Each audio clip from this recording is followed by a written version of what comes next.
Hello बच्चों, आइए इस प्रश्न को पढ़ते हैं। बोला जा रहा है एक छोटा चिकना गुटका एक क्षैतिज वृत्ताकार ट्यूब में थोड़ा ढीला ढाला फिट होता है।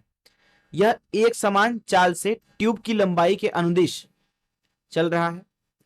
ट्यूब की कौन सी सतह भीतरी अर्थात जो केंद्र की ओर है वो, या बाहरी गुटके पर अभिलंबन लगाएगी। यहां पे चित्र में आपको अवस्था दिया गया है। आइए इस प्रश्न की मुख्य अवधारणा की चर्चा करें। मुख्य अवधारणा, मान लीजिए एक वस्तु है जो कि वृत्तीय गति कर रहा है। तो मान लीजिए ये कोई एक वृत्त है उसका, जिसका जिस जिस पथ का अनुसरण वो वस्तु कर रहा है। इस तरीके से मान लीजिए वस्तु घूम रहा है। अभी किसी क्षण पे मान लीजिए वस्तु यहाँ पे भी है, यहाँ पे अगर इसकी मान लीजिए गति भी है इस क्षण पर, और केंद्र मान लीजिए यहाँ पे है। केंद्र की जो यहाँ पे वृत्त है उसकी त्रिज्या r है। तो यहाँ पे क्या होगा कि जो यहाँ पे वस्तु है जिसका द्रव्यमान m मान लेते हैं, उसको इस वृत्त में घुमाने के लिए केंद्र की तरफ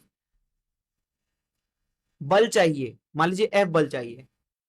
तो अगर वो वृत्तीय गति कर रहा है तो ये F बराबर होना चाहिए mv का वर्ग भागे r के। न तो ये mv के वर्ग भागे r से ज्यादा होना चाहिए, न ही mv वर्ग भागे r से कम। ये बराबर होना चाहिए mv का वर्ग भागे r के।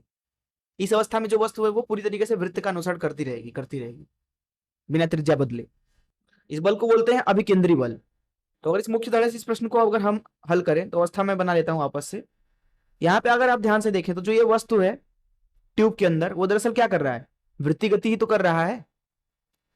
अब उसको वृत्तीय गति करने के लिए क्या चाहिए, केंद्र की तरफ अभिकेंद्री बल चाहिए। अब एक चीज यहाँ पे आप सोचे ध्यान से, अभी इस क्षण पर इसकी गति इस तरीके से होगी इधर, है ना। अगर ये ट्यूब ना होता तो ये वस्तु इधर आ गया होता, लेकिन क्योंकि ट्यूब है तो कुछ समय बाद ये इधर होगा इस तरीके से। तो इसका क्या मतलब है, इसका मतलब है कि इसको इधर की तरफ धक्का मिला है। ये धक्का इसको कैसे मिल सकता है, ये अंदर वाला दे नहीं सकता, केवल बाहर वाला दे सकता है। और वो धक्का मतलब क्या, वही है अभिकेंद्री बल।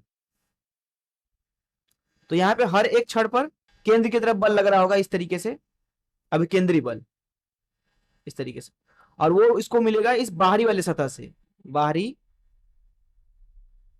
सतह से अभिकेंद्री बल F बोल देते हैं, F मिलेगा क्योंकि ट्यूब जो है वो क्षैतिज है। मैं आशा करता हूं कि आपको इस प्रश्न का हल जरूर समझ में आया होगा। धन्यवाद।